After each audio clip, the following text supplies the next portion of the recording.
What's up, you guys? I hope you are all doing well. I have decided to break my silence on the Gus Lamont case, so get cozy and let's dive right into this mess. August Lamont, who goes by the name of Gus, is a 4-year-old little boy who lives with his mom and 2 grandparents on a sheep station in a very desolate area of South Australia. On September 27th, around 5:30 p.m., Gus was outside playing in a dirt pile. There was nobody out there with him, and he was left alone for about 30 minutes. At 6 p.m., Grandma went to call Gus inside for dinner, but Gus was no longer there. It's important to note right here that on this date, the sun set around 6:15 p.m. on September 27 over southern Australia, and it was completely dark by 7:15 p.m. The grandparents told detectives that they searched for 3 hours. 3 hours, you guys, prior to calling for any help. By the time they noticed that Gus was not out front, it was 6 p.m. Then they searched for him for 3 hours, which would bring us to 9 p.m. when they live in a very desolate area of South Australia, and this is a 4-year-old child. This is one of the things that I can't seem to get over about this case. He was only 4 years old, left playing out front, he disappears, and the sun goes down while they are searching, and then they decide to call for help. So the police arrived at their home at 9:30 p.m. on Saturday, September 27th. There was a helicopter immediately deployed using an infrared camera, but they could not find Gus. On Sunday, September 28th, the search for Gus began using trail bikes, ATVs, and a drone, where they covered approximately a 2.5-kilometer radius from where Gus was last seen. While this was going on, there was a request for help sent out via pager to SES volunteers initially around the mid-north, but as the day unfolded, that increased to requesting help from crews based in Adelaide to help search near Yunta. This is the day the public heard the first press conference in the late afternoon, but there was no photograph provided, and instead, the police issued a statement on what Gus was wearing when he disappeared: a minion shirt, a gray sun hat, and gray pants and boots. On Monday, the 29th, water operation teams were called in to search the dams and tanks, while officers on horses were called to aid in the search on land. Police assured the public they were throwing anything and everything they could into the search. But at the same time, the family requested that the public not be included in those who could volunteer to come search. This doesn't sit right with me. If my child were missing, I would want every single person I could get to search for me. On Tuesday, September 30th, 3 days after Gus went missing, we finally heard from the family, but they issued a statement through a spokesperson, rubbing people the wrong way again, who said that the family was devastated and in shock, but hopeful there would be a reunification. Later in the day, there was a boot print believed to be Gus's found about 500 meters north of the homestead, and due to this, detectives called in professional trackers in hopes they would be able to provide a possible path that Gus may have taken. The tracker was experienced in that same area. Police then issued a photo of the shirt that Gus may have been wearing. At this point, we have no idea what Gus looks like because the family had not provided a photo, which to me is just weird. I normally would not say that, but we are 4 days into a search for your child, and we still had no idea what this child looked like. On Wednesday, October 1st, police had to speak to the family about moving from a search effort to a recovery effort. Gus had been gone 80 hours with no food or water at his young age and with elements that would make it very hard for a 4-year-old to survive on their own. The police issued a statement saying they hoped Gus was under a bush, but if this were true and Gus was hiding in a bush, he is a child. He would be hungry, thirsty, scared. So he isn't going to just stay in his bush with all the activity going on around him. Major crime detectives arrived on scene to help investigate, but the superintendent stated they were there to simply do their job, and it was still believed Gus had wandered off. Major crime detectives arrived on scene to help investigate, but the superintendent stated they were there to simply do their job, and it was still believed Gus had wandered off and that they had not ruled out the possibility of a wild animal attack. A group of 40 police cadets were deployed to help search for Gus. On October 2nd, the Australian Defence Force joined the search with over 50 personnel to aid in the search. This was the day the one and only photo of Gus was put out to the public. This is honestly quite absurd to me. One photo, we still have no idea who his family is, we do not know their names, and up until this point nobody knew what this little boy even looked like. While I don't like implying things, I really feel like when you can put a face to the name, when you can see the emotion and people who are involved, it actually motivates and it personalizes things a bit more. On Friday, October 3rd, police admitted that they had scaled back efforts. At this point, we are not even at 7 days of missing, and while I appreciate the huge effort made in finding Gus, this really seems like a very short timeline to start narrowing it down. It really doesn't make sense to me. One of the people who has aided in searching for Gus is this gentleman, Jason O'Connell, a former SES agent who is extremely experienced and who knows the land very well, said this. Pray that, he pops up somewhere, but yeah, I just pray he pops up somewhere. Someone comes across him, either way. We just couldn't find anything. Like the tracker apparently found that one footprint. Other than that, there's bull dust everywhere out there. It's not just sand where the track was found, but it's bull dust everywhere. And you leave a track, and Monday night the wind got up, but I just can't figure how there's no anything. It's not going to happen. A wedgetail will pick up a kilo or two. They're not going to pick up a 4-year-old. There's no pigs, there's no wild dogs, there's no foxes, there's nothing like that, so no. We didn't even see any tracks of that sort of stuff, so we were out at nights. There was no foxes yapping out in the distance and stuff like that. There was nothing, so all of those are ruled out. I think we worked it out, it was about 96 hours on the actual property itself. Do you feel like everything was looked at? Look, they were thorough. SES and the Army and the police, they were thorough. Drones, aircraft, infrared, that place was searched. Everywhere was searched more than once. We were going over places several times. So, just in case, because we've got the lights on the vehicle that, flashing orange lights and stuff like that. And we were hoping that if we didn't spot him, he'd spot us and head for a track. So then we'd be doubling back, a few times through the night over every area that we went across. 48 hours max. Yeah. It's not good that we didn't. No searcher doesn't like,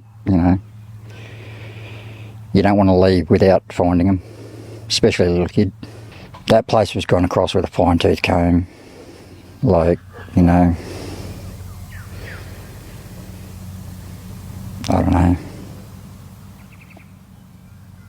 I just don't get how he vanished like that.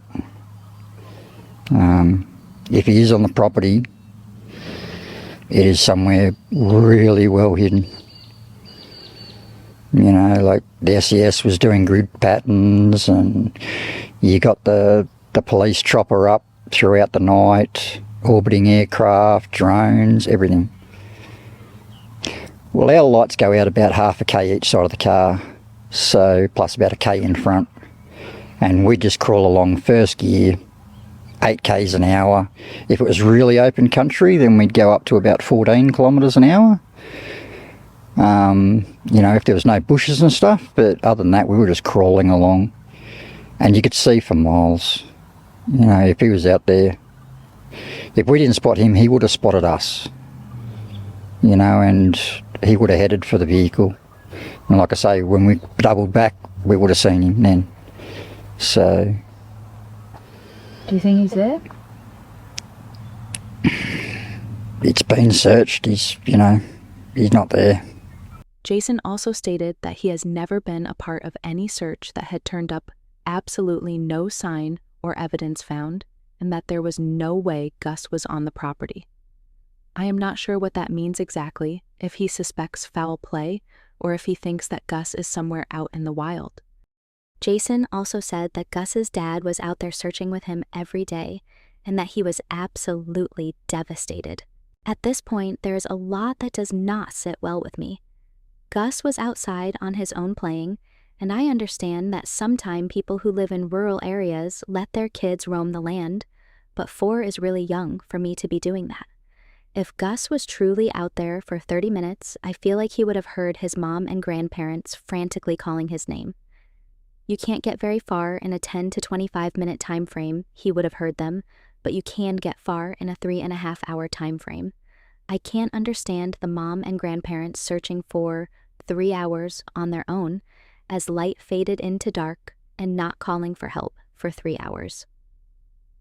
It might be semi-safe during the day, but at night, lost in the outback, that is not safe. And as a mom, I would think about my child being terrified out there. The search they did was extensive, you guys. No dogs picked up a scent. There were no wild animals in the area. There were so many people out there searching, and absolutely nothing has been found. You can see in this that tracks are easily left in the dirt surrounding this area, and they could not even find a footprint of Gus's. It doesn't make sense. I really feel like they should have set a perimeter on how far out Gus could have walked from the home and worked from the outside, in opposed to working from the house out. The family not releasing a photo for 6 days and not making a statement is something I can't get over. It really personalizes things when you know who you are searching for and how much they are missed. You search harder when you see the impact that is having on those who love the person missing. We still don't have much information on the family. They did not want volunteers on the land searching. I get being private. But honestly, who gives a shit when your child is missing? I would be calling in whoever I could get. I also don't understand why the search was called off so fast, unless police know something. Normally, you don't stop searching until you know he is not going to be found out there. So all of that doesn't sit well with me. And it does not make sense, but after I made this video, some stuff came out and I am going to go over it with you guys. I don't know how true it is, but it does give us a lot more info if it is. So cozy up, kids, because it's about to get weird. The Daily Mail, which is why you should take this with a grain of salt, has come out with articles describing the home life for Gus. And this is really the only insight that we have been given on what life looked like for Gus, which is also infuriating, you guys, because we know almost nothing about what Gus was like, who is in his life, and what he loved to do. In most cases, we learn all of that because it gives insight into what may have happened, but we know almost nothing about this child other than someone saying he was adventurous. Gus lived at the homestead with his mom, Jess, his 1-year-old brother, and his 2 grandparents. His grandpa is transgender and goes by the name of Josie. His dad, Josh, does not live on the homestead due to conflict with Josie and allegedly does not think the sheep station is a place where children should be raised, noting the danger involved. Nobody in this family bothered to tell Josh that his child was missing. They searched for 3 hours and never contacted him. It was the police who woke him up knocking on his door who let him know what was going on. Josh is described as being absolutely distraught. He has been ruled out as having anything to do with Gus's disappearance. He has been out searching with Jason O'Connell, who said he is just so distraught he can barely speak about it. And despite the living situation, he loves his children. Gus's little tricycle is still waiting for him at his dad's house. It now sits vacant with little hope of Gus being able to ride it again. Josh Lamont was the lead singer of a band called the Cut Snakes, but the band broke up when COVID hit the world. Here is another thing that, again, makes me question this whole thing. The Daily Mail has quoted Josie. In response to a question on how people can help, her response was this: "We are still looking for him. You can't help. We are still dealing with this." There is something going on with this family, you guys. I won't outright accuse them of hurting Gus, but they clearly are extremely private people, and I don't know if that is just them trying to protect their family, or if it is them trying to protect themselves, knowing what actually happened. Remember that they brought out professional search dogs who could not pick up a scent for Gus anywhere.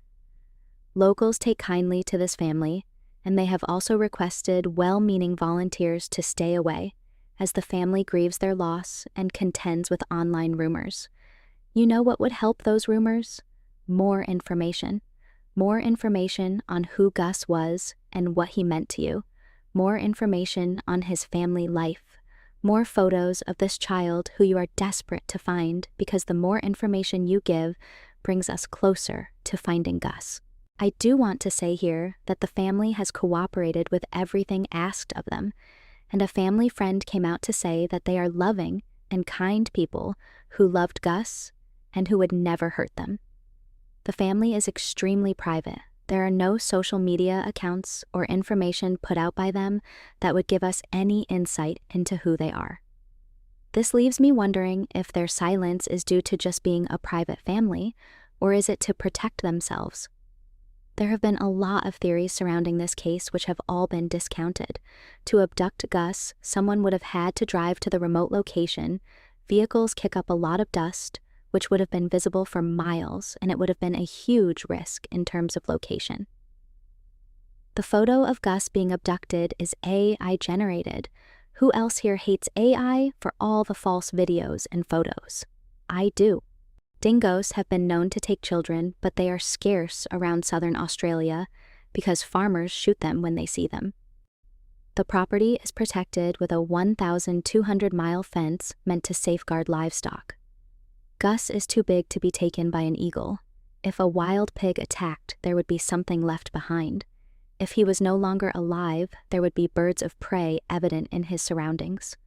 Police have searched every pond and waterhole in the area with divers. Police do not believe that Gus fell into a well or a mine due to the fact that all of the wells and mines are miles away from the homestead.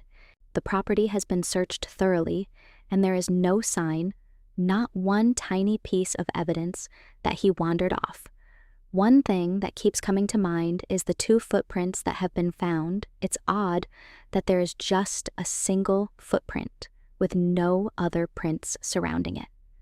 I almost have a thought, since the initial boot print was similar to the boots Gus was wearing, if someone put that boot print there and then covered their tracks in an effort to mislead police that he had wandered off. The search for Gus was officially called off Friday, October 3rd, 2025. The property now sits vacant of police and media, which leads me to believe that someone is not doing their job.